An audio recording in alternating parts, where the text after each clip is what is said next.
Hi, இன்னைக்கு November 2 Hindi news analysis பார்ப்போம். ஒரு அனௌன்ஸ்மெண்ட் ஸ்டடி படியில் என்சிஆர்டி ஸ்கூல்ஸ் போய்கிட்டு இருக்கு. 6 to 12 எடுத்து கொடுத்துட்ருக்கோம். Line by line history, geography, polity, economy standard புக்ஸும் எடுத்து கொடுத்துட்ருக்கோம். ஆப்ஷனல்ஸ் வந்து சோசியாலஜி, இங்கிலீஷ் லிட்ரேச்சர், ஹிஸ்ட்ரி போய்கிட்டு இருக்கு. உங்களுக்கு இந்த கோர்சஸ் பற்றின டீட்டெயில்ஸ் வேணும்னா டிஸ்கிரிப்ஷனில் டெலிகிராம் லிங்க் இருக்குது, அதில் போய் பார்த்தீங்கன்னா பிடிஎஃப் இருக்கும். அதில் எல்லா கோர்சஸ் பற்றின டீட்டெயில்ஸ் இருக்குது, செக் பண்ணிக்கோங்க. ஸோ இன்றைக்கி பார்க்கலாம் நியூஸை. India will achieve net zero emission by 2070 says prime minister. So prime minister Narendra Modi அவர்கள் வந்து என்ன சொல்லியிருக்கார் அப்படின்னா, இந்தியா வந்து நெட் ஜீரோ எமிஷனை வந்து அச்சீவ் பண்ணும் 2070 அப்படின்னு சொல்லியிருக்காங்க. So renewable energy will be tapped in a big way. So இதுக்கு வந்து முக்கியமான விஷயம் வந்து ரினியூவபிள் எனர்ஜியை கொண்டு வருவோம், அது மூலயமா நம்ம வந்து பண்ண போகிறோம், அதுதான் முக்கியமான விஷயம். இதை வந்து எப்போ சொல்லியிருக்கார் அப்படின்னா COP26 சமிட் அப்போ சொல்லியிருக்காரு. இதை பற்றி ரொம்ப டீட்டெயிலாக நம்ம பார்த்துருக்கோம். ஸோ இன்றைக்கி என்ன நியூஸில் கொடுத்துருக்காங்க நம்ம பார்க்கலாம். India will achieve net zero emission by 2070 says prime minister. So India வந்து நெட் ஜீரோ எமிஷன் 2070 அச்சீவ் பண்ண சொல்லியிருக்காங்களா.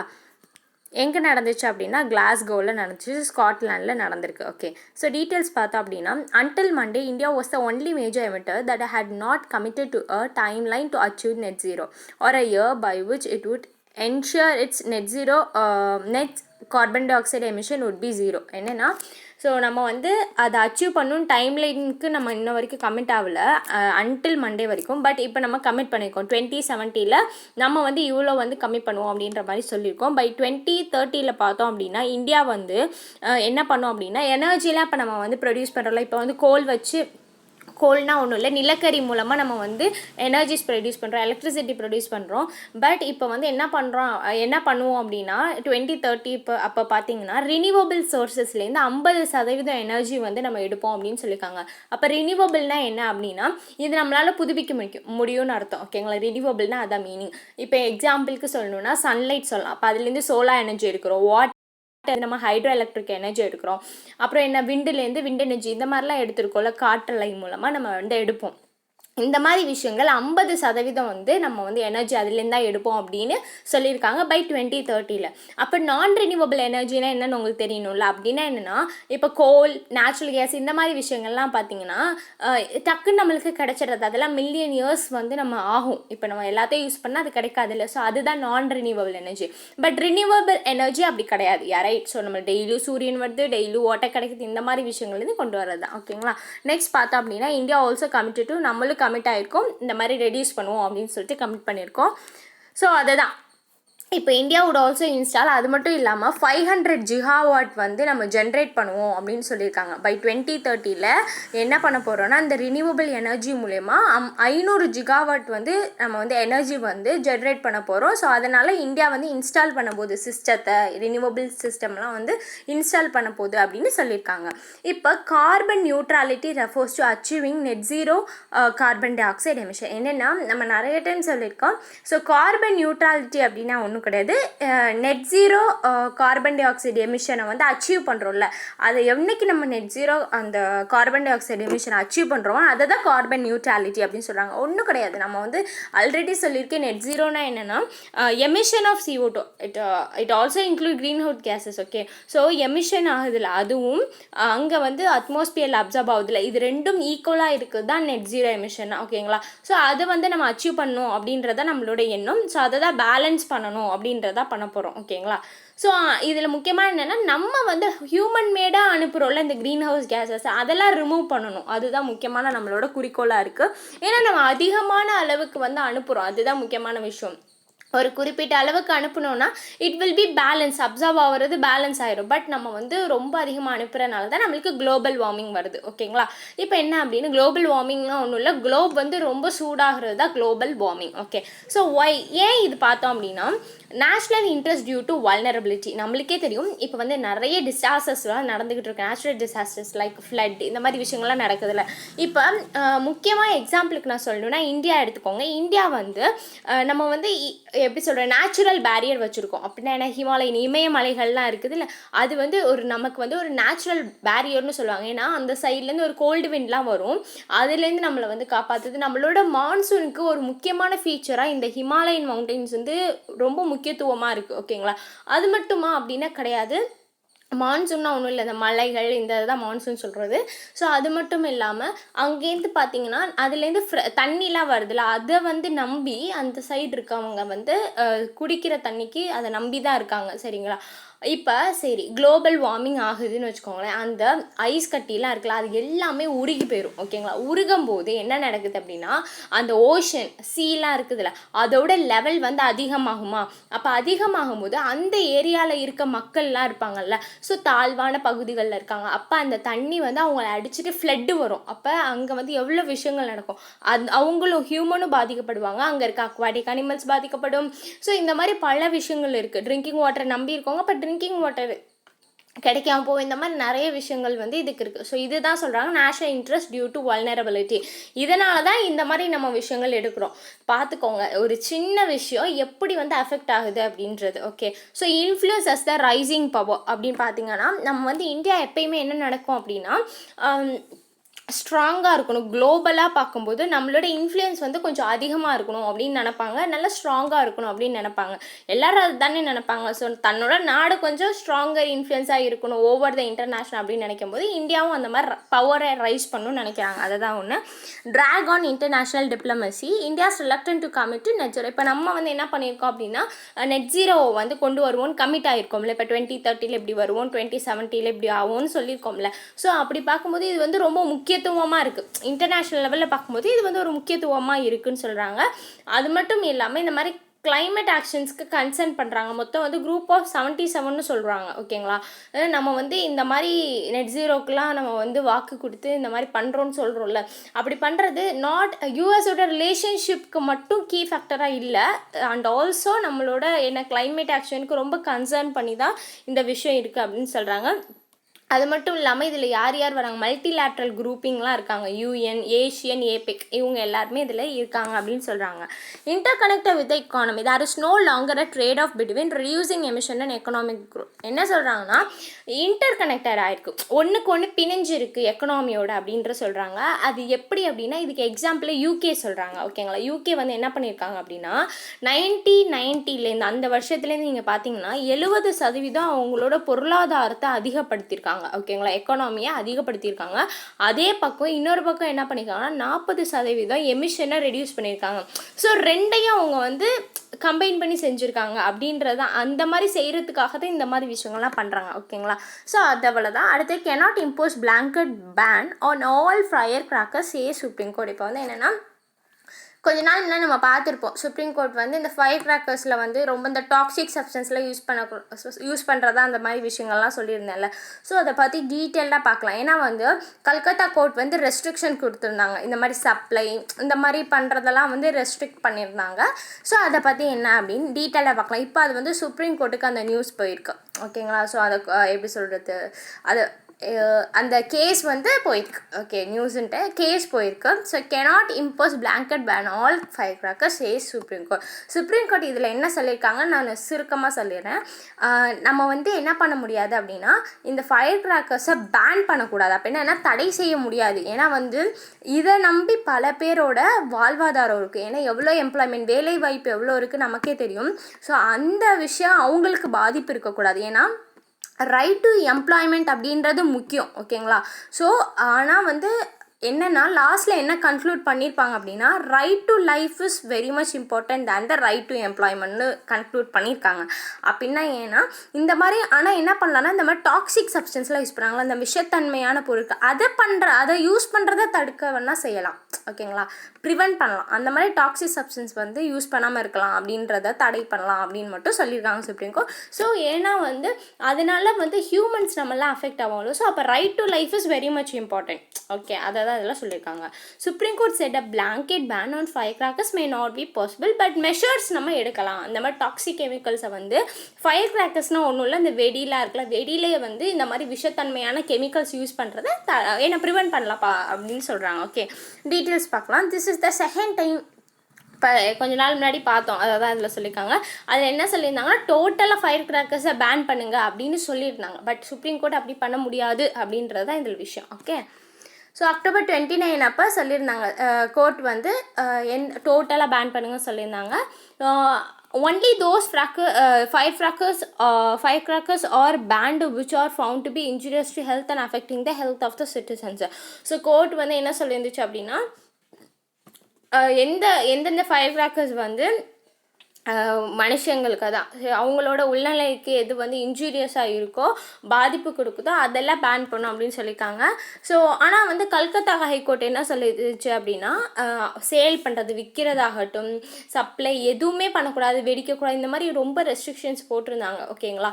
ஸோ எந்த டைமில் அப்படின்னா அப்கமிங் இப்போ வரப்போகிற காளி பூஜா, தீபாவளி செலிப்ரேஷன், ஸோ இந்த மாதிரி நிறைய பூஜைஸ்லாம் அங்கே வரும். ஸ்டேட் ஆஃப் வெஸ்ட் பெங்கால் இந்த மாதிரி இடத்துல பண்ணக்கூடாது அப்படின்னு கல்கத்தா ஹைகோர்ட் போட்டிருந்துச்சு. பட் சுப்ரீம் கோர்ட் அப்படி ஓகே சொல்லலை, அந்த மாதிரி ஃபுல்லாலாம் பேன் பண்ண முடியாதுன்னு சொல்லிடுச்சு. ஓகே, சுப்ரீம் கோர்ட் என்ன ஹைலைட் பண்ணியிருக்காங்கன்னு சொல்கிறேன்.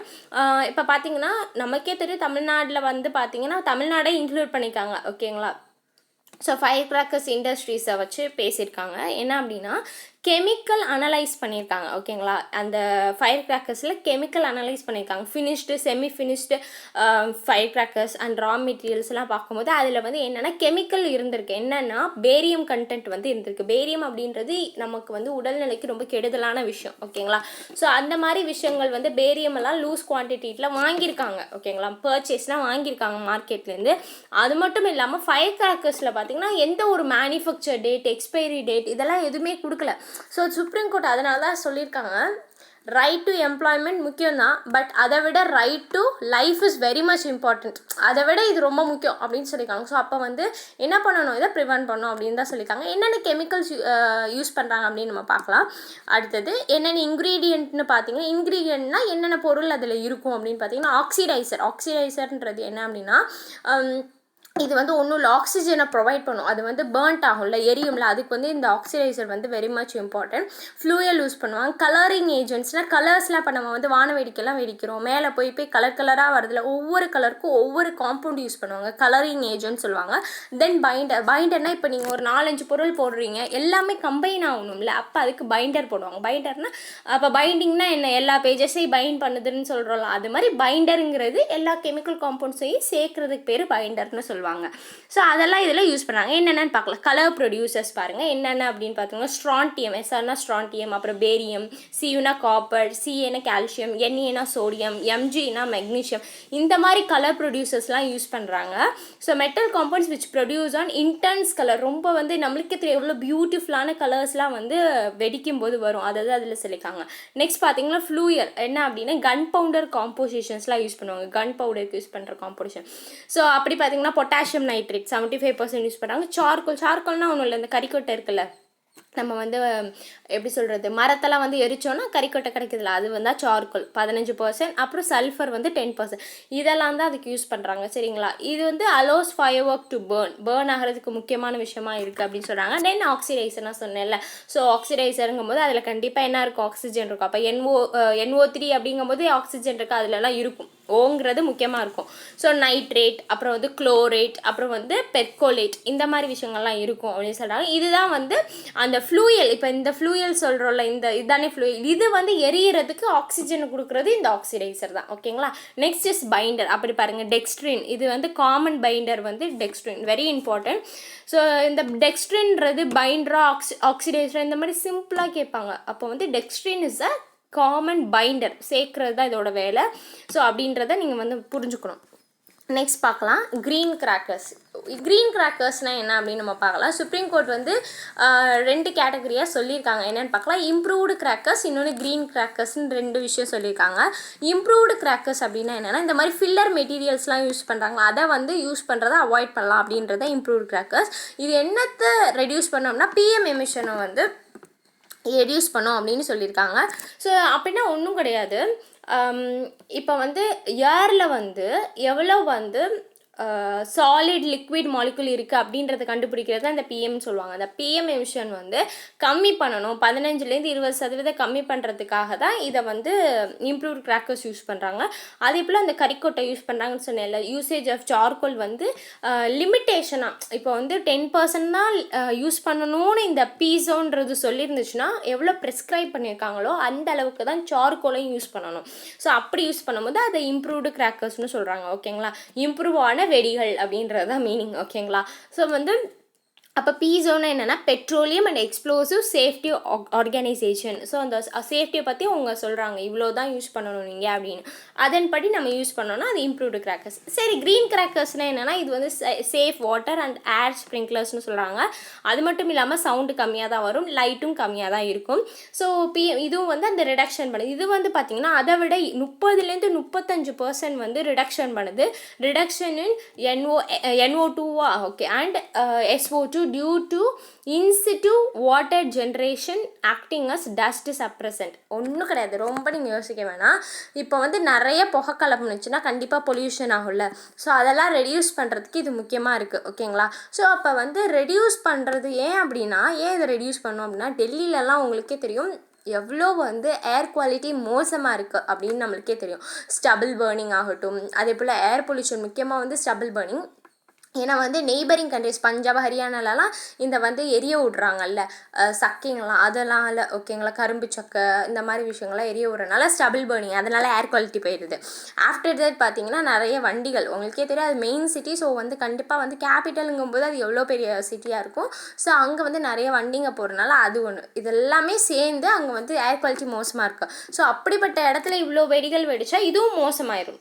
ஸோ அப்போ அதெல்லாம் கம்மி பண்ணுங்கிறதுக்காக நோக்கத்தில் கொண்டு வந்திருக்காங்க. அங்கே மட்டும் சொல்ல, அது ரொம்ப மோசமாக இருக்கிறனால எக்ஸாம்பிளுக்கு சொன்னேன். ஓகேங்களா, ஸோ அது மட்டும் இல்லாமல் இந்த ஆக்சிடென்ட்ஸ்லாம் யூஸ் பண்ணுறோம்ல, அது எல்லாமே லோ காஸ்ட்டாக இருக்கும், இதில் காஸ்ட்லெஸ்ஸாக இருக்கும்.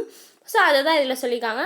ஸோ அதனால் ஜட்ஜ்மெண்ட் என்ன சொல்லியிருக்காங்கன்னா, இந்த மாதிரி ஃபயர் கிராக்கர்ஸ் வந்து நியூ ஸ்டாண்டர்டாக இந்த மாதிரி விஷயங்களோட பண்ணி நிறைய அவேர்னஸ் விழிப்புணர்வை கொண்டு வரணும் அப்படின்னு தான் ஜட்ஜ்மெண்ட் கொடுத்துருக்காங்க. சரிங்களா, ஸோ இதை இம்ப்ளிமெண்ட் பண்ணுறது, செயல்படுத்துறது அப்படிங்கும்போது இது வந்து ஒரு சவாலான விஷயமாக தான் இருக்குது அப்படின்னு சொல்கிறாங்க. ஸ்டில் ஸ்ட்ரகிளிங் வித், ஏன்னா வந்து அந்த கிராக்கர்ஸ் சவுண்டுங்கிறது ரொம்ப பெரிய விஷயம். இப்போ வந்து சவுண்டு ரொம்ப இருந்துச்சுன்னு வச்சுக்கோங்க, நிறைய ப்ராப்ளம் இருக்குது. ஹார்ட் பேஷண்ட்ஸ் நிறைய பேர் இருப்பாங்க. ஸோ இந்த மாதிரி சவுண்டு கேட்டால் அவங்களுக்குலாம் பாதிப்படும். ஸோ இதெல்லாம் வந்து கருத்தில் வச்சுக்கிட்டு சவுண்டு அதில் கம்மி பண்ணுங்கிறது எவ்வளோ பெரிய விஷயம். ஓகேங்களா, எவ்வளோ சவுண்ட் கேட்கணும் உங்களுக்கே தெரியும். ஸோ இதெல்லாம் கொண்டு வரதுங்கிறது கொஞ்சம் சவாலாக தான் இருக்கும் அப்படின்னு சொல்கிறாங்க. ஓகேங்களா, ஸோ நெக்ஸ்ட் பார்க்கலாம். Rescue guide launched for gangers river dolphin. So river dolphin பற்றி நேற்று நிறைய டீட்டெயில்டாகவே பார்த்தோம். அதை பற்றி என்ன அப்படின்னு நம்ம பார்க்கலாம். ஸோ இதுதான் அந்த ரிவர் டால்ஃபின் கொடுத்துருக்காங்கல்ல, Ganges river dolphin. Very very much important. நல்லா பாருங்கள், IUCN ரெட் லிஸ்ட்டில் எந்த லிஸ்ட்டில் இருக்குதுன்னா என்டேஞ்சர். ஆக்சுவலி ஒரு விஷயம் இருக்குது, இப்போ ப்ரிலிம்ஸில் கொஷின் கேட்பாங்க. ஓகேங்களா, இப்போ சிம்பிளாக தான் இருக்கும், ஆனால் நீங்கள் தப்பு பண்ணுவீங்க, இந்த இடத்துல பண்ணுவீங்க. என்ன நான் சொல்கிறேன், Ganges river dolphins are listed as critically endangered on the IUCN red லிஸ்ட்னு கொடுப்பாங்க. நீங்கள் உடனே அது கரெக்ட்னு நீங்கள் போட்டுருவீங்க. அப்படி போடாதீங்க. என்டேஞ்சர்டை மட்டும் நீங்கள் பார்க்கக்கூடாது, ஃபுல்லாக அந்த லைனை படிங்க. ஓகேங்களா, கிரிட்டிக்கலி அப்படின்னு கொடுத்தா தட் இஸ் ராங். ஓகே, அது வந்து வேறு ஒரு கேட்டகரி ஆயிரும். ஸோ வெறும் என்டேஞ்சர்ட் தான் வந்து என்ன அப்படின்னா இந்த கேங்கர்ஸ் ரிவர் டால்ஃபின். இது ரொம்ப முக்கியம், அதனால தான் இவ்வளோ அழுத்தி நான் சொல்கிறேன் உங்களுக்கு. நெக்ஸ்ட் பார்க்கலாம், ரெஸ்கியூ கைடு. இப்போ வந்து ரெஸ்கியூனா ஒன்றும் இல்லை, அது வந்து காப்பாற்றுறது தான் ரெஸ்கியூ. ஓகேங்களா, ஸோ அந்த மாதிரி விஷயத்த லான்ச் பண்ணியிருக்காங்க.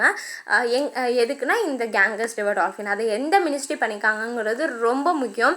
ஜல் சக்தி மினிஸ்ட்ரி இவங்க தான் வந்து என்ன பண்ணியிருக்காங்கன்னா, ஸோ இந்த ஜல் சக்தி மினிஸ்ட்ரி தான் இந்த கைடை ரிலீஸ் பண்ணியிருக்காங்க. கைட்னா ஒன்றில் ஒரு கைட்லைன் மாதிரி தான் ஃபார் த சேஃப் ரெஸ்கியூ பண்ணணும் அண்ட் ரிலீஸ் ஆஃப் ஸ்டாண்டர்டாக வந்து அதை வந்து சேஃபாக பண்ணணும் அப்படின்றத சொல்லியிருக்காங்க. டீட்டெயில்ஸ் பார்க்கலாம். Document has been prepared by, இந்த டாக்குமெண்ட்டை யார் ப்ரிப்பேர் பண்ணியிருக்காங்கன்னா turtle survival alliance and the environment forest and climate change department. EFCCD. Okay, இதுதான் வந்து என்ன பண்ணியிருக்காங்க, இந்த டாக்குமெண்ட்டை ப்ரிப்பேர் பண்ணியிருக்காங்க. ரொம்ப இம்பார்ட்டன்ட். யார் ப்ரிப்பேர் பண்ணியிருக்காங்கன்னா 2 பேர். ஒன்று டர்ட்டில் சர்வைவல் அலையன்ஸ், இன்னொன்று EFCCD. இது எந்த கவர்மெண்ட்னா யூபி கவர்மெண்ட், உத்தரப்பிரதேஷ் கவர்மெண்ட் தான் இதை வந்து ப்ரிப்பேர் பண்ணியிருக்காங்க. Guide has been Tran from years of experience. So பல வருஷங்களோட எக்ஸ்பீரியன்ஸை வச்சு இந்த கைட்லைன்ஸ் எல்லாம் ஃபார்முலேட் பண்ணியிருக்காங்க. 25 கேங்கஸ் ரிவர் டால்ஃபின்ஸை வந்து காப்பாற்றணும். அது எங்கே இருக்குன்னா இரிகேஷன் கேனல்ஸில் வந்து இருக்குது அப்படின்னு சொன்னாங்க. இரிகேஷன்னா என்னது, தண்ணி பாய்ச்சிரோம்ல, அதுதான் இரிகேஷன்னு சொல்கிறது. ஓகேங்களா. ஸோ கேனல்ஸ் அந்த மாதிரி கால்வாயில் இருக்கிறத நம்ம ரெஸ்கியூ பண்ணணும். 25 கேங்கஸ் ரிவர் டால்ஃபின்ஸை காப்பாற்றணும் அப்படின்றதான். ஓகேங்களா. ரெஸ்கியூ பண்ணணும், கைப்பற்றணும். So the Ganges river dolphin அப்படின்றது என்ன, national aquatic animal of India and is listed as endangered under the IUCN red list assessment. So இதை தான் வந்து என்னென்னு வச்சுருக்காங்க, என்டேஞ்சர்ட் அப்படின்னு வச்சுருக்காங்க. ஓகே. ஸோ நேற்று நம்ம ஒன்று பார்த்தோம், இதை எந்த ஸ்டேட் அக்வாட்டிக் அனிமலாக வச்சுருக்காங்க, எந்த வருஷம் வச்சாங்க அப்படின்னு லாஸ்ட் CAல நான் சொல்லியிருந்தேன். நீங்கள் பார்த்துருந்தீங்கன்னா டெஃபினட்டாக கமெண்ட்டில் சொல்லுங்கள், பார்க்கலாம் யார் பண்ணுறீங்கன்னு. Scheduled of the Indian wildlife protection act 1972. இப்போ இந்த கேங்கஸ் ரிவர் டால்ஃபின் அப்படின்றத எதில் வச்சுருக்காங்கன்னா Indian wildlife protection act 1972.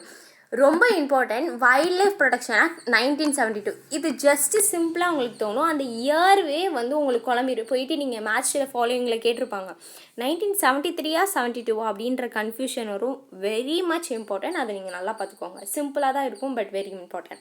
So wild life protection act 1972 அந்த இதில் வந்து ஷெட்யூல்டு 1ல் இந்த பேரை வச்சுருக்காங்க. ஷெட்யூல் 1ல் அதுலலாம் நிறைய அனிமல்ஸ் இருக்கும், அதில் இதுவும் ஒன்று. Okay. So appendix 1 of the convention of international trade in endangered species of wild fauna and flora. அது வந்து என்னென்னா, இது வந்து இந்தியன் வைல்ட் லைஃப் ப்ரொடெக்ஷன் ஆக்ட்டுங்கிறது இந்தியாவுக்கான ஒரு ஆக்டில் வச்சுருக்காங்க. அப்போ இன்டர்நேஷ்னல் லெவலில் இந்த CTESல அப்பெண்டிக்ஸ் 1ல் இந்த நேமாக வச்சுருக்காங்க. ஓகேங்களா. So the species whose global population is estimated at 4000. குளோபலாக இதோட எண்ணிக்கை பார்த்தீங்கன்னா 4000 இருக்குது அப்படின்னு சொல்கிறாங்க. So global populations is estimated 4000. Mostly இது இந்தியன் சப்கான்டினென்ட்லாம் இருக்குது அப்படின்னு சொல்கிறாங்க. அப்படின்னா இந்தியாவில் தான் கொஞ்சம் மோஸ்ட்டாகவே இருக்குதுன்னு சொல்கிறாங்க. இந்த டால்ஃபின் ஆஃபன் ஆக்சிடெண்ட்டாக அது வேணும்னு கால்வாய்க்குள்ளெல்லாம் போகாது. எப்போயாச்சும் தெரியாமல் வழி தெரியாமல் கேனல்ஸ்குள்ளே போயிட்டு நார்த் இந்தியாவில் போகும் அந்த மாதிரி.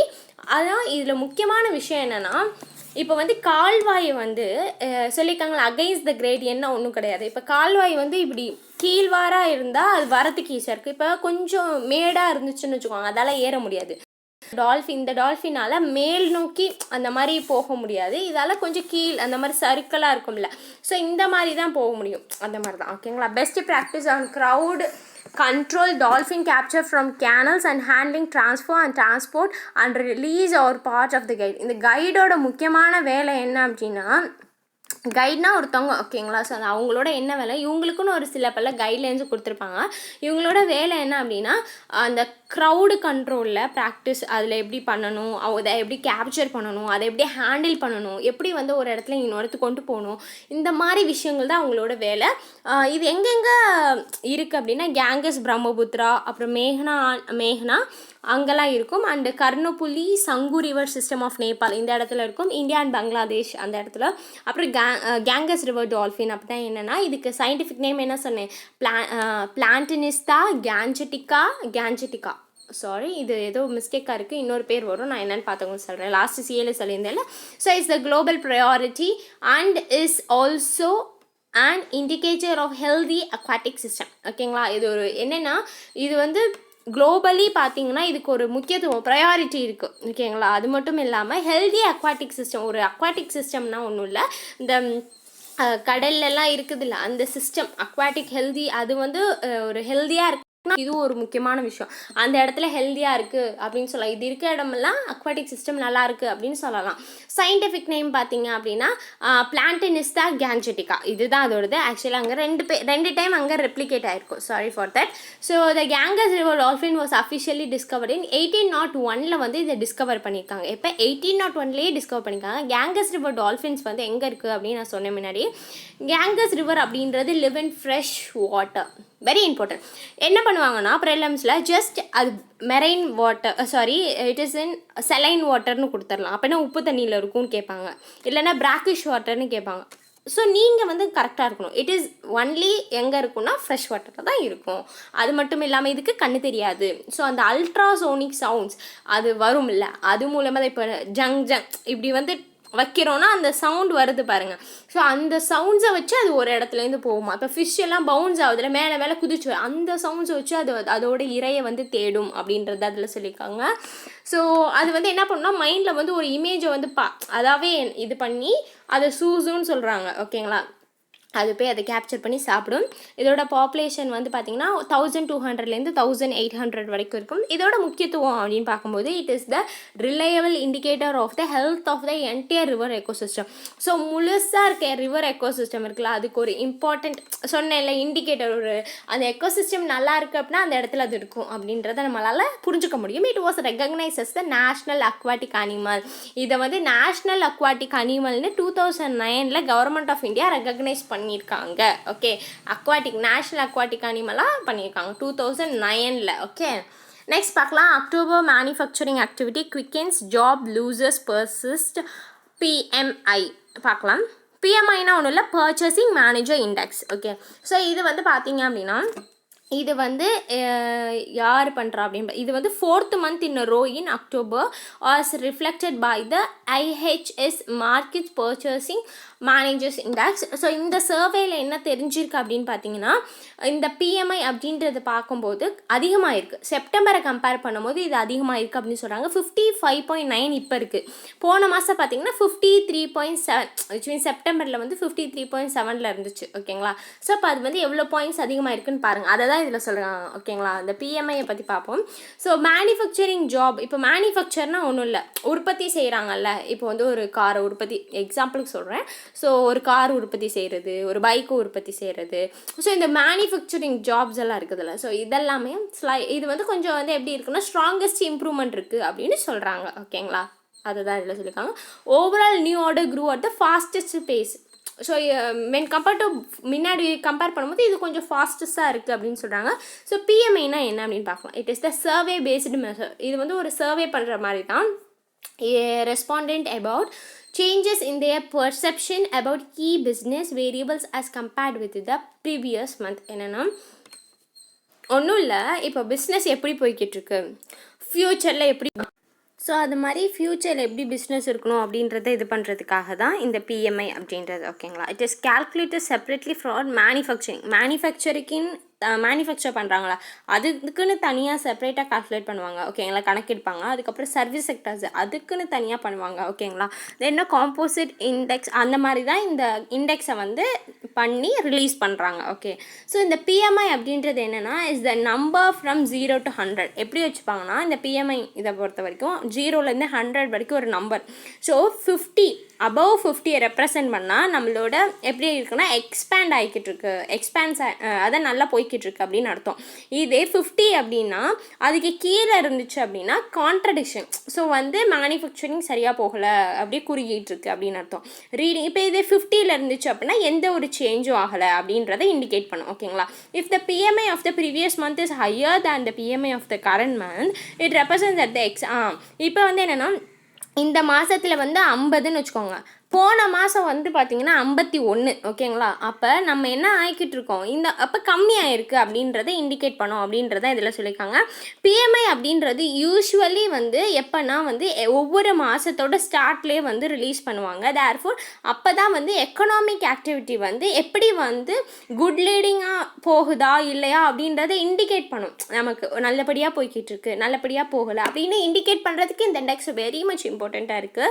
அதான் இதை இன்ஃபர்மேஷன் தர அதான் பிஸ்னஸ் இப்போ எப்படி போய்கிட்டு இருக்கு, எப்படி போகணும், ஸோ அனலைஸ் பண்ணி அந்த மாதிரி விஷயத்தெல்லாமே இதில் வந்து கொடுத்துருப்பாங்க. அதுதான் இதில் சொல்லியிருக்கதே அதுதான். ஓகேங்களா, நெக்ஸ்ட் பாருங்க, time for action. G20 meeting has come at the critical moment for the global political economy. So அதை பற்றி டிஸ்கிரைப் பண்ணியிருக்காங்க. அதை பற்றி நம்ம என்னென்னு பார்க்கலாம். டைம் ஃபார் மீட்டிங் அப்படின்றது வந்து ஒரு கிரிட்டிக்கல் மொமெண்ட்டாக வந்திருக்கு இந்த குளோபல் பொலிட்டிக்கல் எக்கனாமியில் அப்படின்னு சொல்கிறாங்க. ஏன் அப்படின்னு பார்க்கலாம்.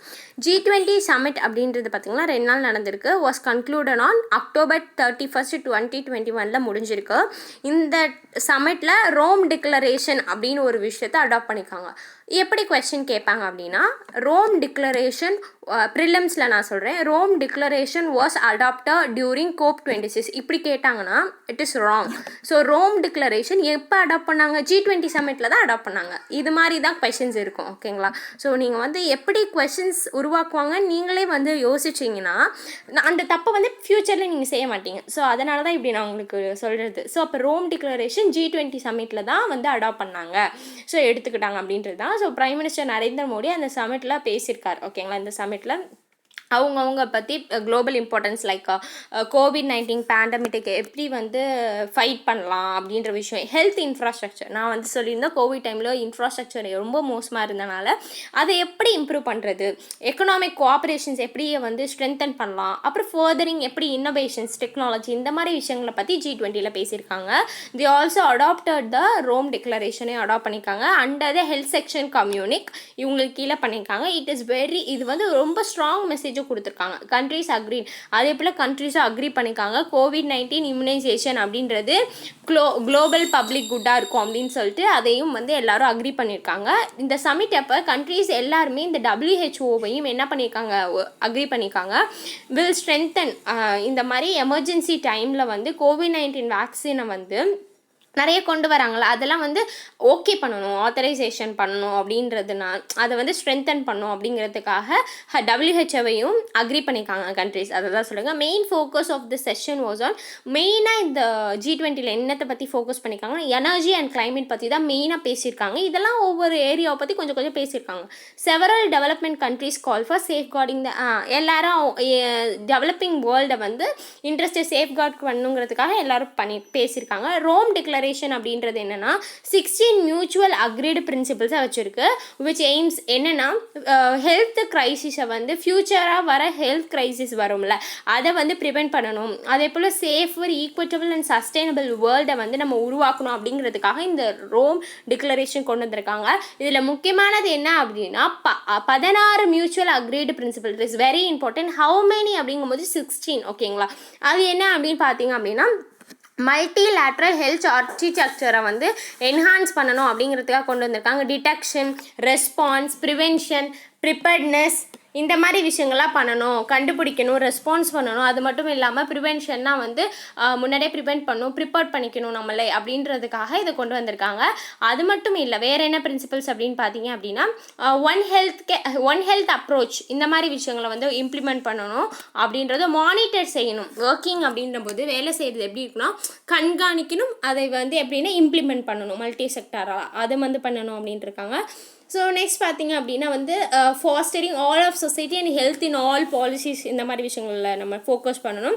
மல்டிலேட்ரல் ட்ரேடிங் சிஸ்டத்தை வந்து ப்ரொமோட் பண்ணணும். மல்டிலேட்ரல்னால் எல்லா கண்ட்ரிஸும் சேர்ந்து ட்ரேட் சிஸ்டத்தை வந்து ப்ரொமோட் பண்ணணும்.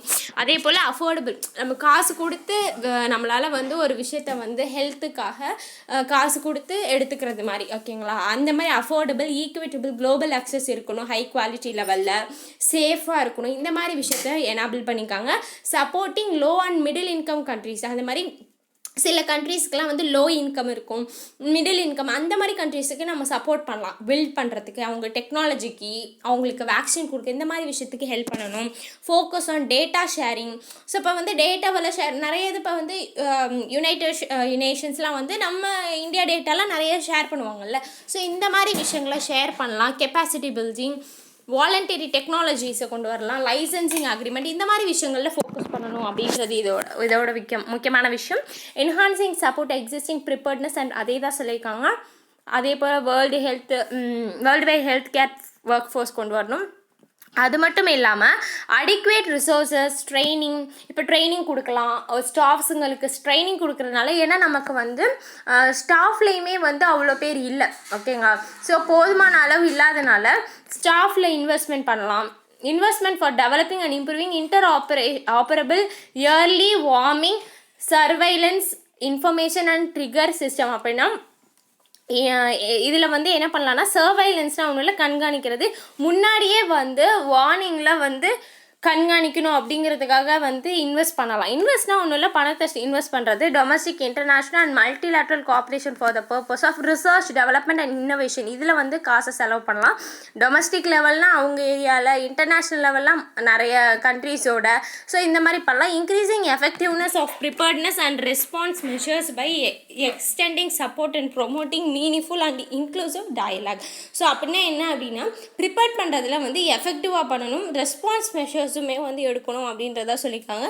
என்ஷரிங் எஃபெக்டிவ்னஸ் ஆஃப் ஃபினான்சிங் மெக்கானிசம் அப்படின்னா, ஃபைனான்சிங்னா ஒன்றும் இல்லை, அந்த மாதிரி பணம்லாம் வந்து செலவு பண்ணுறாங்க, அதில் வந்து எஃபெக்டிவ் மெஷர்ஸ் நம்ம வந்து பண்ணணும். அது மட்டும் இல்லாமல் பார்மாக்யூட்டிக்கல், நான் பார்மாக்யூட்டிக்கல். பார்மாக்யூட்டிக்கல்னால it is related to medicines, ஓகேங்களா? அது ரிலேட்டடாக இதெல்லாம் வந்து கோஆர்டினேட், ஒன்று சேர்க்குறது, எமர்ஜென்சி ரெஸ்பான்ஸ், இந்த மாதிரி விஷயங்களில் வந்து ஃபோக்கஸ் பண்ணணும் அப்படின்றத இது ஃபுல்லாகவே இது பற்றி தான் சொல்லியிருக்காங்க. ரோம் டிக்ளரேஷன் எப்போ எடுத்தாங்க அப்படின்னா G20 meeting, very important. So அதை வந்து ஃபோக்கஸாக படிங்க. நெக்ஸ்ட் பார்க்கலாம். நெக்ஸ்ட் என்ன கொடுத்துருக்காங்க, finding a way out of India's deepening water stress. So water ஸ்ட்ரெஸ்ஸை வந்து பற்றி தான் பேசியிருக்காங்க. So finding a way out of India's deepening water stress. Central theme என்ன அப்படின்னா, நியூ நேஷ்னல் வாட்டர் பாலிசியை வந்து ஒன்று கொண்டு வந்திருக்காங்க. இதோட எய்ம் என்ன அப்படின்னா, வாட்டர் ரிசோர்ஸஸை கன்சர்வ் பண்ணணும், எஃபிஷியன்ட் யூசேஜ், ஓகேங்களா? என்னென்னா நம்ம வந்து தண்ணி இப்போ ரொம்ப வேஸ்ட் பண்ணிக்கிட்டு இருக்கோம், தண்ணி பற்றாக்குறை இருக்குல்ல, அதான் வாட்டர் க்ரைசிஸ், ஓகேங்களா? ஸோ அதை வந்து க்ரைசிஸ்னால் வந்து நம்ம வந்து கஷ்டத்தில் இருக்கோம், அந்த தட்டுப்பாடு, இந்த தான் மீனிங், ஓகேங்களா? ஸோ அதை வந்து கன்சர்வ், பாதுகாக்கணும், எஃபிஷியண்ட்டாக யூஸ் பண்ணால் கரெக்டான வேலை யூஸ் பண்ணணும், அதை பற்றி தான் இதில் கொடுத்துருக்காங்க. ஸோ அதனால் நம்ம இந்தியாவில் இந்த நியூ பாலிசியை கொண்டு வந்திருக்காங்க. டேட்டா பார்க்கலாம். NITI Aayog report on composite water management index 2018 underline that over 600 million Indians, என்னன்னா நீத்தி ஆயோக் வந்து ஒரு ரிப்போர்ட்டை கொடுத்துருக்காங்க 2018. என்னென்னா காம்போசிட் வாட்டர் மேனேஜ்மெண்ட் இண்டெக்ஸ் அப்படின்றத 2018 ரிலீஸ் பண்ணியிருக்காங்க. அதில் என்ன சொல்லியிருக்காங்கன்னா, 600 மில்லியன் இந்தியன்ஸ் வந்து இந்த மாதிரி எக்ஸ்ட்ரீம் வாட்டர் ஸ்ட்ரெஸ்ஸில் இருக்கும், தண்ணி இல்லாமல் இவ்வளோ பேர் கஷ்டப்படுறோன்னு சொல்லியிருக்காங்க. 2 லட்சம் பீப்புள் வந்து ஒவ்வொரு வருஷம் வந்து தண்ணி இல்லாமல், அவங்களால தண்ணி வந்து அவங்களுக்கு கிடைக்காம இறந்து போகிறது 2 லட்சம் பீப்புள், ஓகேங்களா? According to a world bank report படி பார்த்தோம் அப்படின்னா, இப்போ வந்து இண்டிவிஜுவலுக்கு பார்த்திங்க அப்படின்னா ரொம்ப ரொம்ப கம்மியாக இருக்குது அப்படின்னு சொல்கிறாங்க. அப்படின்னா ஒரு வருஷத்துக்கு அது எப்படி கம்மியாகும்னு சொல்கிறாங்க அப்படின்னா ஃப்யூச்சரில் 2030 பார்த்திங்க அப்படின்னா ஒரு வருஷத்துக்கு 1588 கியூபிக்ஸ் மீட்டர்னு சொல்லுவாங்க. அது வந்து எப்படி இருக்குன்னா கம்மியாயிரும், பாதி ஆயிரும் அப்படின்னு சொல்கிறாங்க. This will create unimaginable disaster for the majority people in India. இது என்ன க்ரியேட் பண்ணோம் அப்படின்னா, ஸோ அன்இமேஜின், நம்ம நினைக்க முடியாத அளவுக்கு வந்து டிசாஸ்டர் வந்து மெஜாரிட்டி ஆஃப் த பீப்புளுக்கு க்ரியேட் பண்ண சொல்கிறாங்க. அனதர் வேர்ல்டு பேங்க் ரிப்போர்ட் என்ன சொல்லுதுன்னா, கண்ட்ரீஸை வார்ன் பண்ணுது, எச்சரிக்குது, இந்த மாதிரி சிவியர் வாட்டர் க்ரைசிஸ் போயிட்டுருக்கு. ஸோ அதனால் நம்ம வந்து கம்மியாயிருவோம் அப்படின்றதா சொல்கிறாங்க, ஓகேங்களா? இவ்வளோ இதை ஃபேஸ் பண்ண வேண்டியது இருக்கும் 2050 அப்படின்னு இதில் சொல்லியிருக்காங்க. ஆஃப்டர் தட் பார்த்திங்கன்னா, ரூரல் ஏரியாவில் 80% 90% குடிக்கிற தண்ணி இருக்கலாம், ட்ரிங்கிங் வாட்டர், குடிக்கிற தண்ணி. 75% வந்து எதுக்கு யூஸ் பண்ணுறாங்கன்னா, அக்ரிகல்ச்சருக்கு கிரவுண்ட் வாட்டர்லேருந்து எடுத்துக்கிறாங்க, ஓகேங்களா? அப்போ பார்த்துக்கோங்க எவ்வளோ வந்து எவ்வளோ யூஸ் பண்ணுறாங்கன்னு. ஸோ இது அர்பன் ஏரியாவில் 50-60% வந்து வாட்டர் சப்ளை கிரவுண்ட் வாட்டர்லேருந்து எடுத்துக்கிறாங்க. வேற த ரிமைனிங் சோர்ஸ் எல்லாமே எங்கே இருக்குது அப்படின்னா, ரிவர்ஸ், அந்த மாதிரி விஷயம், லேக், டேங்க்கு, ரிசர்வாய்ஸ் இங்கே இருக்குது அப்படின்னு சொல்கிறாங்க. ஸோ இப்போ என்னென்னா, இதுலேருந்து என்ன சொல்ல வராங்க அப்படின்னு நான் மேஜராக சொல்லிடுறேன். நம்மளுக்கு வந்து தண்ணி தட்டுப்பாடு இருக்குது, ஸோ அதை நம்ம எஃபெக்டிவாக யூஸ் பண்ணணும். இதெல்லாம் வந்து இப்படிலாம் இருக்குது, இப்படிலாம் நம்ம பின்னாடி கஷ்டப்படுவோம் அப்படின்றத இந்த டேட்டாலாம் சொல்லுது, ஓகேங்களா? இப்போ 2019 அதே மாதிரி நீத்தி ஆயோகோட ரிப்போர்ட்டில் சொல்லியிருக்காங்க 21 சிட்டிஸ் வந்து ரொம்ப வந்து எக்ஸாஸ்டிக்காக வந்து எடுத்துக்கிட்டு இருக்காங்க கிரவுண்ட் வாட்டர் ரிசோர்ஸஸ், ஓகேங்களா? அதனால் 100 மில்லியன் பீப்புள் வந்து அஃபெக்ட் ஆகுறாங்க அப்படின்னு சொல்லியிருக்காங்க. ஸோ 2030 பார்த்தீங்கன்னா டிமாண்ட் ஃபார் வாட்டர் அப்படின்றது ட்வைஸ் ஆகும், 2 மடங்கு ஆகும் அப்படின்னு சொல்கிறாங்க, புரியுதுங்களா? நீங்களே பாருங்கள், 2030 எத்தனை இது நம்ம பார்த்துருக்கோம், கிளைமேட் விஷயமாக பார்த்துருக்கோம், இங்கிட்ட வாட்டர் விஷயமாக, இன்னொரு பக்கம் பாவர்ட்டி, இந்த ஹங்கர் இண்டெக்ஸ், இந்த மாதிரி நிறைய விஷயங்கள் இந்தியா வந்து கோத்ரூ பண்ணிக்கிட்டு இருக்கு, ஓகேங்களா? ஸோ அதை வந்து நீங்கள் புரிஞ்சுக்கணும். இந்த மாதிரி சென்னை 2019 பார்த்தீங்கன்னா அவ்வளோ பேருக்கு தண்ணி பல மாதங்களுக்கு வந்து பைப்டு வாட்டர் தண்ணி இது வருள்ள சப்ளை அந்த இதே இல்லாமல் பல பேர் வந்து அவதிப்பட்டிருக்காங்க 2019. ஸோ நீட் ஃபார் சினர்ஜி, அதுக்காக தான் மினிஸ்ட்ரி ஆஃப் வாட்டர் ரிசோர்ஸ் இவங்க வந்து என்ன பண்ணியிருக்காங்க அப்படின்னா சீரியஸ் அட்ரஸ் பண்ணி அதை பற்றி பேசி முக்கியமான விஷயங்கள்லாம் எடுத்திருக்காங்க. ஓகேங்களா? ஸோ இந்த மாதிரி urban water bodies, ground water sources, wetlands, green cover இந்த மாதிரி விஷயத்தெல்லாம் வந்து ப்ரொடெக்ட் பண்ணணும் அப்படின்ட்டு ரெகுலேட் பண்ணியிருக்காங்க. நெக்ஸ்ட் பாருங்கள். ஸோ அப்புறம் முக்கியமாக என்னென்னா என்ஹான்ஸ் பண்ணியிருக்காங்க வேஸ்ட் வாட்டர் ரீசைக்ளிங். இப்போ வேஸ்ட் வாட்டர் ஆகுது, இப்போ வந்து நீங்கள் வந்து என்ன பண்ணுறீங்க அப்படின்னா எப்படி சமையலுக்குலாம் யூஸ் பண்ணுறீங்களா தண்ணி, சும்மா கழுவுற தண்ணி, இந்த மாதிரி விஷயங்களை ரீசைக்கிள் பண்ணி என்ன பண்ணலாம், வேறு எதுக்கு யூஸ் பண்ணலாம், எதுக்கு யூஸ் பண்ணலாம், கார் கழுவுறதுக்கு யூஸ் பண்ணலாம் ரீசைக்கிள் பண்ணி. ஓகேங்களா? இல்லைனா வந்து வெஜிடபிள்ஸ் இந்த மாதிரி இரிகேஷன்ஸ்க்கு விடலாம். இந்த மாதிரி நம்ம வந்து பண்ணிக்கலாம். அதே போல் அக்யூஃபர்ஸ் இந்த மாதிரி விஷயங்கள்லாம் பண்ணலாம். வெல்ஸு, ரெயின் வாட்டர் ஹார்வெஸ்டிங்கில் அப்படின்னா வந்து மழை தண்ணி சேகரிப்பு, அதை வந்து நம்ம வந்து சும்மா இந்த மாதிரி வெல் மாதிரி அப்படின்னா வெல்லுனா ஒன்றும் இல்லை, கிணறு இந்த மாதிரி குழி தோண்டி வச்சு அதை வந்து நம்ம என்ன பண்ணலான்னா தண்ணியை வந்து சேவ் பண்ணலாம். இந்த மாதிரி விஷயங்கள் பண்ணுறது மூலமாக நம்மளால் என்ன பண்ண முடியும், ஃப்யூச்சரில் நம்மளுக்கு நல்லா இருக்கும்ல, அதை தான் அதில் சொல்லியிருக்காங்க. Lessons from rural Punjab. ரூரல்னால் இன்னும் இல்லை கிராமம், அங்கேருந்து என்ன லெசன் சொல்லியிருக்காங்க அப்படின்னா draft report of the central ground water board. இவங்க வந்து ரிப்போர்ட் கொடுத்துருக்காங்க என்னென்னா Punjab would be reduced to a desert in 25 years. என்னென்னா 25 வருஷத்தில் பஞ்சாப் வந்து பாலைவனமாக மாறிடும் அப்படின்னு கன்க்ளூட் பண்ணியிருக்காங்க. பாருங்கள். ஸோ 82% வந்து பஞ்சாபோட லேண்ட் ஏரியா அப்படின்றது கிரவுண்ட் வாட்டர் லெவல் கம்மியாயிடுச்சான். கிரவுண்ட் வாட்டர்னால் நிலத்தடி நீர் வந்து பாருங்கள் 82% பஞ்சாபில் கம்மியாயிடுச்சு. அப்போ வந்து அது 25 வருஷத்தில் பாலைவனம் ஆகும், அந்த அளவுக்கு இருக்குது அப்படின்னு சொல்கிறாங்க. ஓகேங்களா? ஸோ நெக்ஸ்ட் பார்ப்போம். Ground water extraction which was at 35%, 1960s வந்து 35% இருந்துச்சான். ஆஃப்டர் தட் பார்த்தீங்கன்னா 1970s அதில் சொல்லியிருக்காங்க rose to 70% post the green revolution, a period which saw government subsidising power for irrigation that left tubewells running for hours. So tubewells போடுறது இந்த மாதிரி நிறைய விஷயங்கள் பண்ணாங்க. ஓகேங்களா? இப்போ இரிகேஷன் பண்ண டியூப்வெல்ஸ்னால் அந்த மாதிரி இது பண்ணி மோட்ரு போடுறோம்ல அதெல்லாம் தான். ஸோ இந்த மாதிரி போகிறதுனால நிலத்தடி நீரை எல்லாத்தையும் உறிஞ்சிட்டாங்கன்னா எப்படி அப்புறம் தண்ணி ஃப்யூச்சரில் இருக்கும். அதுதான் இதுக்கு தான் நம்ம சொல்வேன்ல சஸ்டைனபிள் வேணும் அப்படின்னு நான் சொல்லுவேன்ல, அதுதான் இந்த இடத்துலையும் மீனிங். ஒரே இடத்துல ஒரே நேரத்தில் எல்லாத்தையும் யூஸ் பண்ணிடக்கூடாது, அதுதான் முக்கியம். பொறுமையாக கொஞ்சமாக யூஸ் பண்ணணும் அப்போதைக்கு தேவைக்கு. ஓகேங்களா? Cultivation of water intensive crops such as paddy have further aggravated water depletion, even turning water saline.